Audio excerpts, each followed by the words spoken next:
Histórias da Bíblia, volume 1, parte 12. José abraça seus irmãos.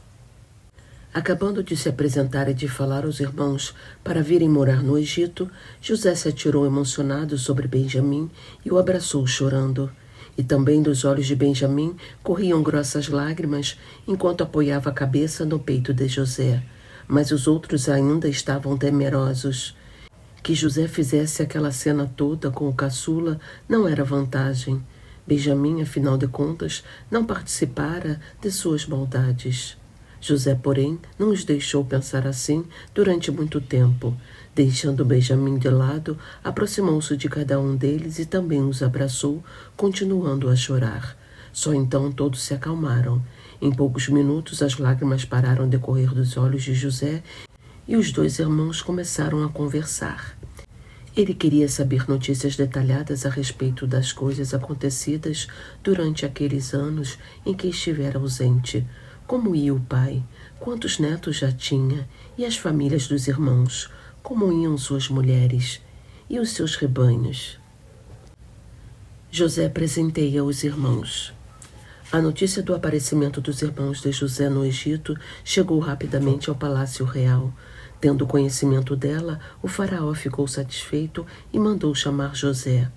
Ordene aos seus irmãos, disse o rei quando ele se apresentou, que voltem para o país dos cananeus com suas montarias carregadas de mantimentos.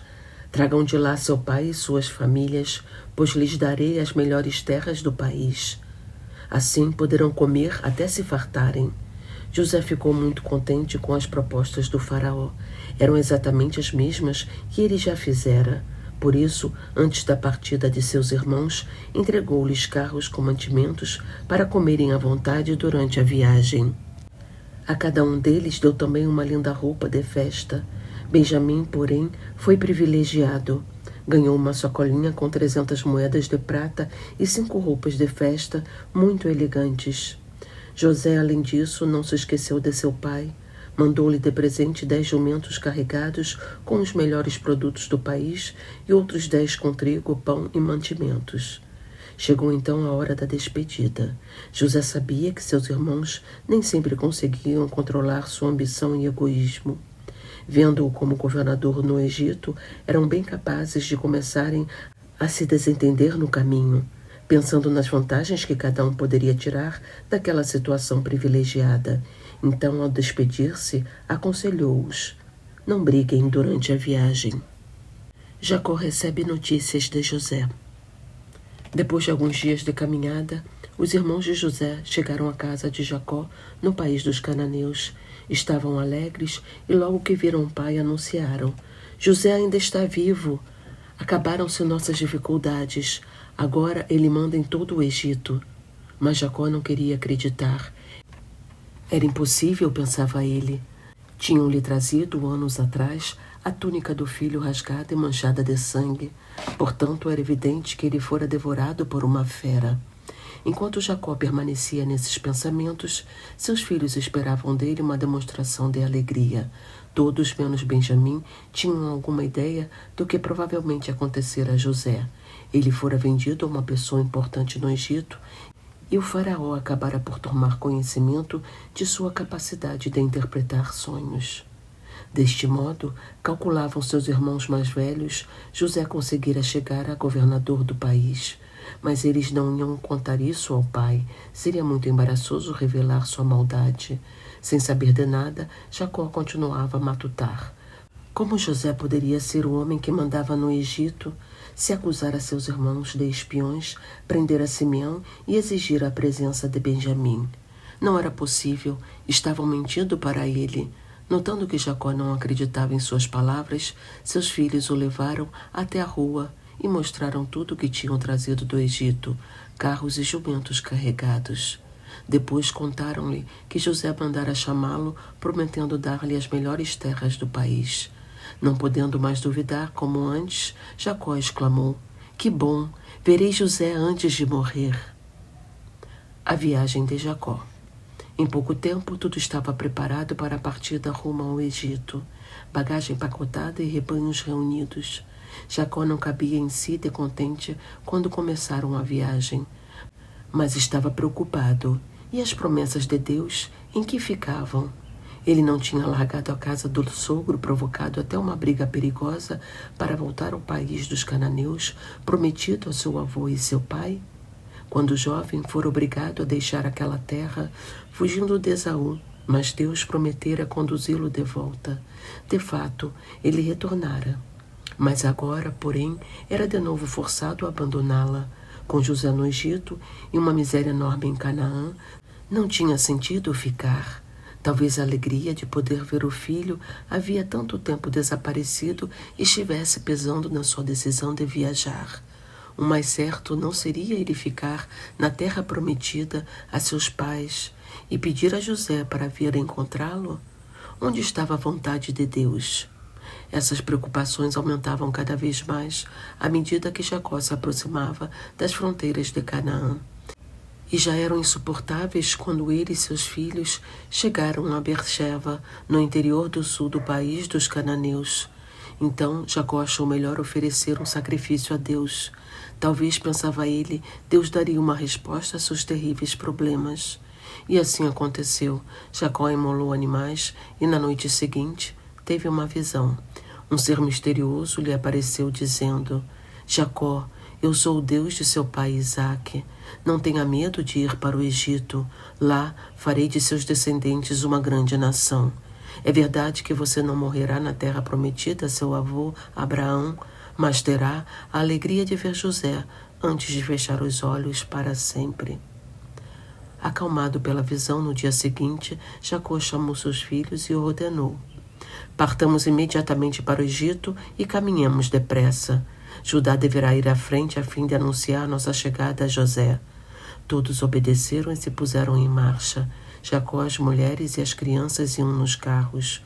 Os homens caminhavam a pé, tocando os rebanhos. A viagem era cansativa, mas havia muita alegria no rosto de todos. Em breve, a grande família de Jacó estaria reunida pela primeira vez depois de longo tempo. Era difícil de acreditar que aquilo poderia acontecer desde quando José tinha desaparecido. Sem contar os 2 filhos dele, nem as mulheres, os descendentes de Jacó a caminho do Egito eram 70 ao todo. Jacó encontra José. Judá partiu à frente da caravana e chegou ao Egito. Encontrando-se com José, anunciou-lhe que a família já devia estar se aproximando da terra de Jéssem, no nordeste do país, onde deveria instalar-se. José mandou então atrelar o carro e partiu ao encontro do pai. E quando o viu, atirou-se a seu pescoço e o abraçou chorando. Jacó nem sabia o que dizer. Durante quase 20 anos, julgara aquele filho perdido para sempre, e, no entanto, lá estava ele, vivo e forte, Senhor Todo-Poderoso do grande país do Egito. De tanta emoção, só conseguiu exclamar: agora posso morrer em paz, porque vi seu rosto e sei que você está vivo mesmo. José se pôs então a pensar em como instalar seus irmãos no Egito. Em primeiro lugar, era preciso anunciar a chegada deles ao rei. Também convinha arrumar um argumento para convencer o soberano a deixá-los em Jéssem, que era a melhor terra do Egito para pastagens. Depois de analisar bem a situação, José chamou seu pai e irmãos e lhes disse: escolham 5 pessoas dentre vocês para irem comigo e papai falar ao faraó. Primeiro, eu explicarei a ele que vocês vieram para o Egito por quererem morar perto de mim. Depois, farei o rei saber que vocês são pastores e trouxeram seus rebanhos e riquezas. Mas ele desejará confirmar isso tudo. Portanto, quando o faraó lhes perguntar por sua profissão, responda que foram pastores desde meninos e só sabem criar gado. Assim ele deixará vocês ficarem nesta região de Jéssem. A escolha dos 5 foi feita rapidamente e a comitiva partiu ao encontro do faraó. Antes de apresentá-los, José anunciou ao rei que sua família tinha vindo de Canaã com seus rebanhos e bens e estava instalada na região de Jéssem. O soberano pediu então para vê-los e José introduziu primeiro na sala seus 5 irmãos. E o faraó perguntou-lhes: que profissão vocês têm? E eles responderam como José havia mandado: Sempre fomos pastores, como nossos pais já eram. Viemos para o Egito e pedimos para morar aqui algum tempo, porque não há mais pastagens boas no país dos cananeus, onde a fome domina tudo. Gostaríamos de permanecer na região de Gésen. O faraó não só atendeu a esse pedido, mas ainda ordenou a José: se você acha que alguns deles têm capacidade, gostaria de fazê-los superintendentes de todos os meus rebanhos. Alegre com a proposta do rei, José foi buscar Jacó e o apresentou. Depois de cumprimentá-lo, o soberano indagou: quantos anos tem o senhor? Já vivi 130 anos, cheios de sofrimentos, respondeu o velho, mas isso ainda é pouco perto do que viveram meu pai e meu avô. Em seguida, o faraó os despediu. José instalou então a todos na terra de Gésen, conforme o rei permitira. Deu uma propriedade para cada um de seus irmãos e distribuiu-lhes mantimentos em proporção ao tamanho de suas famílias.